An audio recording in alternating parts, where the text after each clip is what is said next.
नमस्कार दोस्तों, target with PS Parihar channel में आपका स्वागत है। इस चैनल के माध्यम से आप लोगों को विद्यार्थी जीवन से संबंधित सभी सूचनाएं प्रदान की जाती हैं। तो आइए शुरू करते हैं और देख लेते हैं आज की प्रमुख अपडेट्स कौन कौन सी हैं।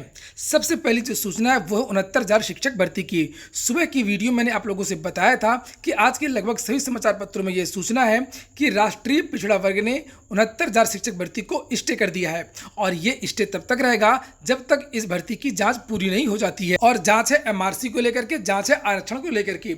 ये देखिए लिखा है, पिछड़ा वर्ग आयोग बेसिक शिक्षा विभाग से नाराज। 69,000 शिक्षकों की भर्ती के मामले में उत्तर प्रदेश के बेसिक शिक्षा विभाग के अधिकारियों के रवैये पर राष्ट्रीय पिछड़ा वर्ग आयोग ने सख्त नाराजगी जताई है और आयोग ने जांच पूरी होने तक इस मामले में स्थिति यथावत रखने के आदेश दिए हैं तथा इन अधिकारियों को आगे किसी भी तरह की कार्रवाई करने से रोका है। मामला है आरक्षण को लेकर के। जैसे ही इसका परिणाम जारी हुआ था वैसे ही आरक्षित वर्ग के जो विद्यार्थी हैं उनका आरोप था, जिन विद्यार्थियों को सामान्य वर्ग की कैटेगरी में जाना चाहिए था उनका चयन हो गया ओबीसी कैटेगरी में और इस तरीके से जो ओबीसी की सीटें हैं वो फिल हो गई अधिक अंक वाले विद्यार्थियों के द्वारा, यानी कि जो एमआरसी कैंडिडेट हैं उनके द्वारा ये जो पद हैं वो भर लिए गए। हालांकि इसको लेकर के विद्यार्थी कोर्ट भी गए हैं, मामला कोर्ट में भी है और इस पर पहले भी विद्यार्थियों ने आपत्ति जताई थी सोशल मीडिया के द्वारा और सरकार का बयान आया था कि जो भी भर्ती प्रक्रिया अपनाई गई है वो हाई कोर्ट के निर्देशों के द्वारा अपनाई गई है। तो बात करते हैं राष्ट्रीय पिछड़ा वर्ग आयोग की। राष्ट्रीय पिछड़ा वर्ग आयोग ने इस भर्ती को स्टे कर दिया था और स्टे तब तक के लिए किया था जब तक कि आरक्षण की जो जाँच चल रही है वो पूरी ना हो जाए। और जो अन्य पिछड़ा वर्ग आयोग है इसने कई पत्र सरकार को भेजे थे और बहुत सारी चीजें मांगी थी, लेकिन सरकार की तरफ से कोई भी जवाब नहीं आया था, जिसकी वजह से राष्ट्रीय पिछड़ा वर्ग आयोग जो था वो नाराज हो गया और उसकी वजह से भर्ती को स्टे कर दिया था। ये देखिए लिखा है, बहुत सारी जो तारीखें हैं जिन तारीखों को राष्ट्रीय पिछड़ा वर्ग आयोग ने सरकार को पत्र लिखा था।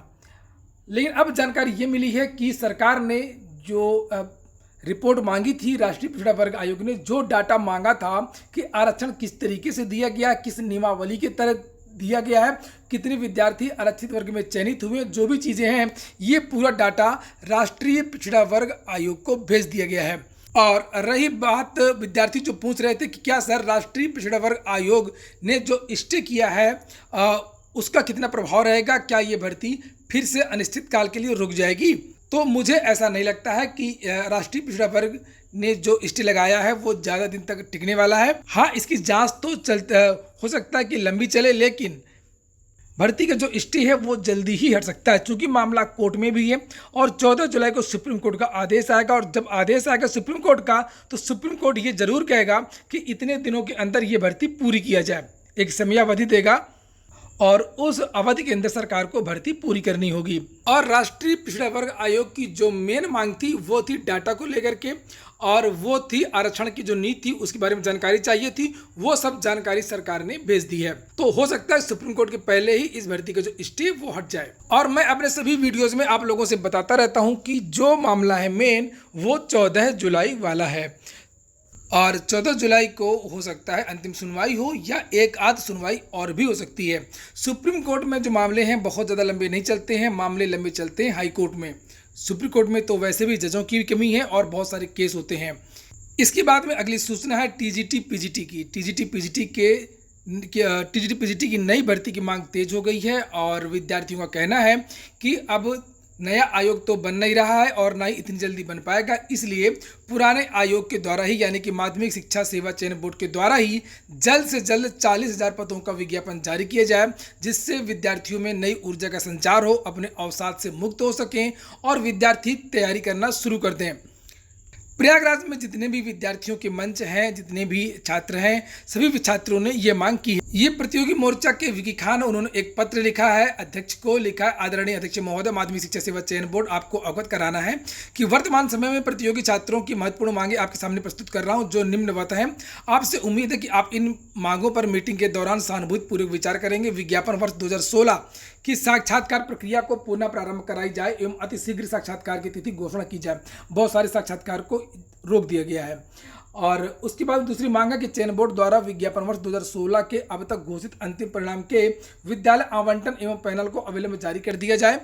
तीसरा है कि नया विज्ञापन वर्ष 2020 को अविलंब विज्ञापित किया जाए, जिससे कि नए प्रतियोगी छात्रों में अध्ययन के प्रति रुचि बनी रहे तथा उन्हें अपने सपने और जीवन को संवारने का एक मौका मिल सके। नीचे लिखा है कि विज्ञापन वर्ष 2016 के सामाजिक विज्ञान के खंड खा के मूल्यांकन के लिए माननीय उच्च न्यायालय द्वारा निर्देश के अनुपालन में जिन प्रतियोगी छात्रों के ओएमआर में त्रुटि है, उन सभी प्रतियोगी छात्रों के ओएमआर का मूल्यांकन करके उनका रिजल्ट भी घोषित किया जाए। 5 नंबर है विज्ञापन वर्ष 2016 में शारीरिक शिक्षा के संशोधित परिणाम को शीघ्र जारी करके उन्हें भी विद्यालय चुनाव का अवसर दिया जाए तथा विद्यालय आवंटन एवं पैनल को भेजा जाए। विज्ञापन वर्ष 2011 के जीव विज्ञान विषय का अंतिम परिणाम जारी किया जाए एवं विज्ञापन वर्ष 2016 के जीव विज्ञान के परीक्षा तिथि की घोषणा की जाए। जीव विज्ञान प्रकरण में माननीय उच्च न्यायालय के निर्देशों का अनुपालन कराया जाए। अतः आपसे विनम्र प्रार्थना है कि उपरोक्त बिंदुओं को ध्यान में रखते हुए प्रतियोगी छात्रों के हितों को ध्यान में रखते हुए इन बिंदुओं पर सहानुभूतिपूर्वक विचार किया जाए, ताकि हम प्रतियोगी छात्रों को आदरणीय अध्यक्ष महोदय माध्यमिक शिक्षा सेवा चयन बोर्ड से न्याय मिल सके। आपकी महती कृपा होगी। विक्कीखान संयोजक। और इसी तरीके की मांग की है युवा मंच ने भी लिखा 70,000 टीजीटी पीजीटी के पद खाली, फिर भी विज्ञापन नहीं, कोर्ट की लड़ाई से ही विज्ञापन जारी होना तय। और युवा मंच ने भी इसी तरीके से ये पत्र लिखा हुआ है कि 40,000 प्राप्त अध्यासनों के विज्ञापन जारी कराने के संबंध में अध्यक्ष महोदय से वार्ता हेतु लिखा है, जहां पर उत्तर प्रदेश के में लोक सेवा आयोग लगातार साक्षात्कार ले रहा है, लगातार भर्ती प्रक्रिया को आगे बढ़ा रहा है, लेकिन माध्यमिक शिक्षा सेवा चयन बोर्ड सुस्त पड़ा हुआ है। साक्षात्कार को रोक दिया गया है। जो साक्षात्कार रोके गए हैं उनको आगे शुरू किया जाए और जो 40,000 पदों का जो विज्ञापन है वो जल्द से जल्द उसकी जो भर्ती है वो निकाली जाए। अगर ऐसा नहीं हुआ तो 16 तारीख को माध्यमिक शिक्षा एवं चयन बोर्ड का घेरा होगा।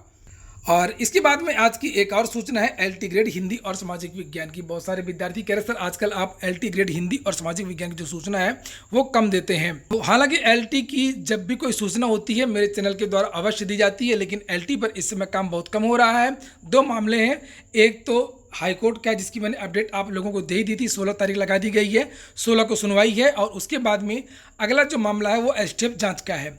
एसटीएफ की जो जांच रिपोर्ट है जब वो कोर्ट में दाखिल हो जाएगी उसके बाद ही इस भर्ती का जो परिणाम है वो आ सकता है।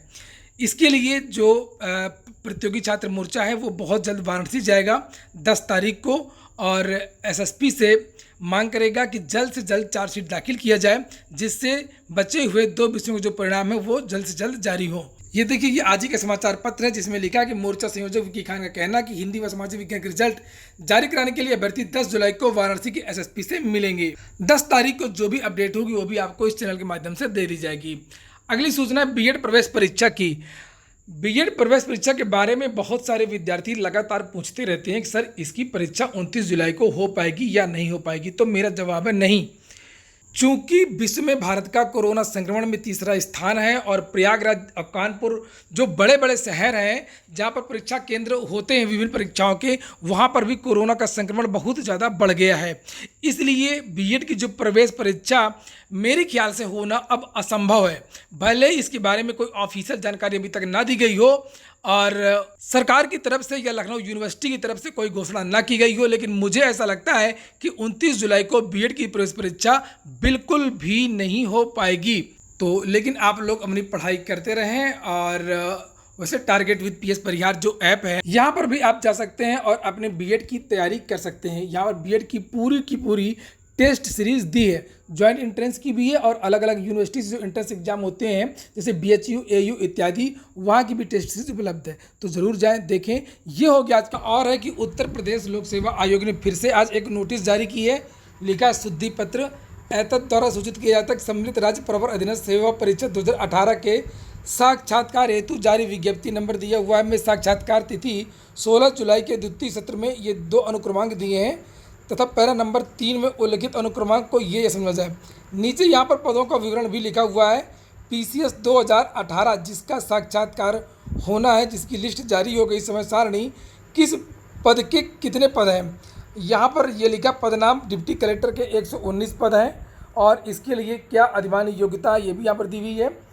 नीचे पुलिस अधीक्षक के लिए कितने पद हैं, स्नातक मांगा गया है और 94 पद हैं, ये भर करके देना है। असिस्टेंट कमिश्नर के कितने पद हैं ये देख लीजिए और क्या योग्यता होनी चाहिए। तो ये सभी विद्यार्थियों को देखना चाहिए। सभी विद्यार्थी देख लें कि जिला कमांडेंट्स के लिए क्या क्या चाहिए और क्या अधिमानी योग्यता होती है। अधिशासी अधिकारी ये देखिए 1 पद है। तो ये पूरी लिस्ट पूरे पदों का विवरण दिया हुआ है। किस पद के लिए क्या विशेष योग्यता होती है ये भी यहाँ पर दिया हुआ है, उसको भी आप लोग देख लें। और जैसे यहाँ पर लिखा है कि खाद्य सुरक्षा अधिकारी फूड सिक्योरिटी ऑफिसर, इसके लिए क्या होना चाहिए लिखा है, जैसे पशु चिकित्सा विज्ञान या जैव रसायन विज्ञान या सूक्ष्म विज्ञान में स्नातक की उपाधि हो। इसी तरीके से 2-3 चीज़ें और भी नहीं, आप लोग देख लें। तो ठीक है दोस्तों, ये हो गया आज का वीडियो अगर आपको अच्छा लगा हो, आपके काम का हो, तो वीडियो को लाइक अवश्य कर दें। जिन मित्रों ने चैनल को सब्सक्राइब न किया सब्सक्राइब कर लें। पूरा वीडियो सुनने के लिए बहुत बहुत धन्यवाद।